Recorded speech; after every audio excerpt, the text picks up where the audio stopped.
नमस्कार दोस्तों, कैसे आप लोग। आज मैं आपको इंग्लिश ग्रामर की याद रखना क्लास लेकर आया हूँ। ठीक है, जिसमें कि आज मैं आपको सिंस और फॉर का यूज किस प्रकार करते हैं वो मैं बताऊंगा। ठीक है, जो कि याद रखना ट्रिक के माध्यम से रहेगा, जो 6 क्लास से लेके तो 12th क्लास तक के सभी बच्चों के लिए ये यूज में आएगा। ठीक है, और इसके साथ साथ आपको बता दे रहा हूँ, इससे पहले मैंने याद रखना सिलेबस की क्लास पूरी बता दी, मैंने कंप्लीट एक सिलेबस की क्लास आपको ले ली है। ठीक है, उसके बाद ए एंड द का यूज कैसे करते हैं वो मैंने बता दिया। उसके बाद अमंग और बिटवीन का यूज भी मैंने आपको बता दिया।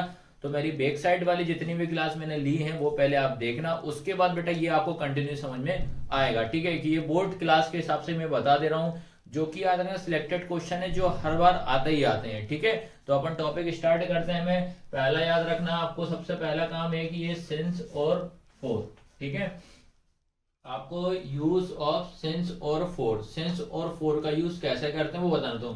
ठीक है, तो आपको याद रखना कोई डेफिनेशन नहीं करना, आपको तो बस समझना है इसको लगाना कहाँ है, यूज कहाँ करना है। ठीक है, अब आ रहा है तुम्हारा सिंस। सिंस में याद रखना सिंस का उपयोग निश्चित समय के लिए किया जाता है। क्या बोला मैंने, सिंस का उपयोग जो करेंगे हम निश्चित, निश्चित मतलब होता है फिक्स, मतलब वो चीज कैसी होनी चाहिए, फिक्स होना चाहिए। मतलब निश्चित समय के लिए अपन इसका यूज करेंगे, सिंस का करेंगे।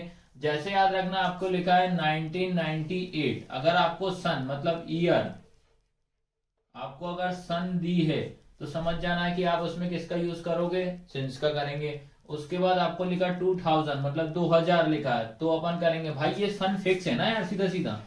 भाई मान लो कि मैं 2010 से काम कर रहा हूँ या 2000 से काम कर रहा हूँ या 1990 से इतने से मैं पढ़ाई कर रहा हूँ या पढ़ा रहा हूँ। ठीक है, ये चीज रहेगा। उसके बाद याद रखना आपको फिर लिखा है सुबह और शाम, मतलब मॉर्निंग और इवनिंग। ये चीज भी फिक्स है भैया, मैं सुबह से अपना काम कर रहा हूँ, मैं सुबह से 2 घंटे से पढ़ाई कर रहा हूँ। ठीक है, मैंने शाम को पढ़ना स्टार्ट करा, तो ये चीज आपकी क्या हो जाएगी। इसके बाद याद रखना आपको ये तो कंप्लीट समझ में आया कहाँ किसका कैसे तरीके से आपको यूज करना है। ठीक है, अब ये बता रहा हूं मैं फोर का यूज कैसे करना है। अब आपको याद रखना है क्या लिखा है, फोर का उपयोग अनिश्चित मतलब अनफिक्स, कहाँ यूज करेंगे, अनफिक्स मतलब वो चीज जो रहेगी फिक्स नहीं रहेगी, याद रखना। ठीक है, उसके लिए अपन यूज करेंगे, मतलब उसका कोई भी समय फिक्स नहीं रहेगा। ठीक है, उसके बाद ये से एग्जांपल के तौर पे लिखा हावर्स, ये लिखा 7 डेज, ये लिखा 3 डेज। अब ऐसे समझ में नहीं आ रहा, जैसे मैंने लिखा, मैंने बोला आपसे कि यार मैं कुछ घंटे से पढ़ाई कर रहा हूँ। ठीक है, मैं कुछ घंटे से क्या कर रहा हूँ, पढ़ाई कर रहा हूँ। अब मैंने आपको टाइम बोला क्या, नहीं बताया यार। बोला कुछ घंटे, कौन से घंटे, या सुबह के शाम को पता है, नहीं पता। फिर उसके बाद मैंने बोल दिया आपसे यार मैं 3 दिन से काम कर रहा हूँ। ठीक है, क्या बोला, 3 दिन से मतलब 3 डेज। यार कौन से 3 दिन, पता ही नहीं है। अगर मैं बोल देता वेनेसडे से पढ़ाई कर रहा हूँ तो वेनेसडे मेरा क्या है, फिक्स है। मैंने बोले 3 दिन से कर रहा हूँ, भाई कौन से 3 दिन से। तो इस तरीके से आपको याद रखना, सेंटेंस में आपको देखना है। ठीक है, तो मैंने बताया फोर का ऐसे यूज करना है, आपको सिंस का यूज ऐसे करना है। अब याद रखना बेटा, मैं इनके 4 एग्जाम्पल ला रहा हूं ताकि आपका डाउट और क्लियर हो जाए। ठीक है, याद रखना आपको मैं एग्जाम्पल आया हूं, याद रखना 4, जिससे आपका डाउट और क्लियर हो जाएगा। ठीक है, देखो क्या लिखा हुआ आपका, पहला जो एग्जाम्पल है क्या लिखा, the student has been suffering from fever, ये लिखा आपका ब्लैंक 3 डेज। ठीक है, तो मैं तो सबसे सही आपको सजेशन ये देता हूं, जहां आपका फिल इन द ब्लैंक्स लगा उसके उस साइड वाला आपको वर्ड देखना क्या लिखा हुआ है। क्या लिखा है, 3 डेज।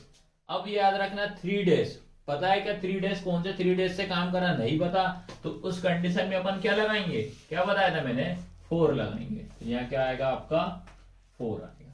आया समझ में कि नहीं आया। उसके बाद लिखा second, he has been living here 1960, मतलब 1960 से वो क्या कर रहा है, रह रहा है 1960। अब 1960 क्या है, फिक्स चीज है, तो फिक्स के लिए क्या बताया था मैंने, सिंस। तो यहाँ क्या आ जाएगा बेटा आपका SINCE, सिंस। आया सभी को समझ में कि नहीं आया।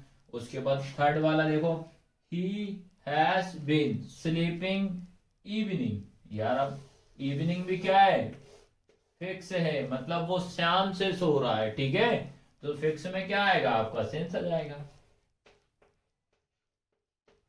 आया सभी को समझ में। उसके बाद देखो फोर्थ वाला, he has been waiting for the bus morning, morning भी हमारा क्या है, फिक्स है, वो सुबह से बस का इंतजार कर रहा है, ठीक है।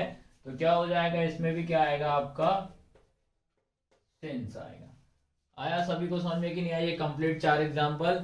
तो आपको बस इतना ध्यान रखना है, सिंस का यूज अपन कहाँ करेंगे, मतलब जो चीज फिक्स रहेगी। फोर का यूज कहाँ करेंगे, जो चीज फिक्स नहीं रहेगी, ठीक है। तो इस तरीके से बेटा ये कंप्लीट क्लास है आपकी, याद रखना सिंस और फोर की। आपको कोई डेफिनेशन नहीं पढ़ना, आप तो ये ट्रिक याद रखना है, और डायरेक्ट एग्जाम में आपका जो आपका फिल इन द ब्लैंक्स रहेगा, उसके जो वर्ड वाला जो पहला वाला वर्ड है उसको समझ के आप आराम से निकाल सकते हो। और पूरी मीनिंग भी निकालने की कोई जरूरत नहीं है कि यार भाई देखो 10th क्लास बहुत से बच्चे होते हैं वीक होते हैं, उनको इंग्लिश नहीं आती, तो उनके लिए यही तरीका मैंने आपको बताया, और जिसको आती वो तो अच्छी बात है, ठीक है। तो वीडियो कैसी लगी, लाइक शेयर सब्सक्राइब जरूर करना। इसी तरह मैं धीरे धीरे सारी ग्रामर आपको पूरी कंप्लीट करा दूंगा। धन्यवाद। सेव कर दे।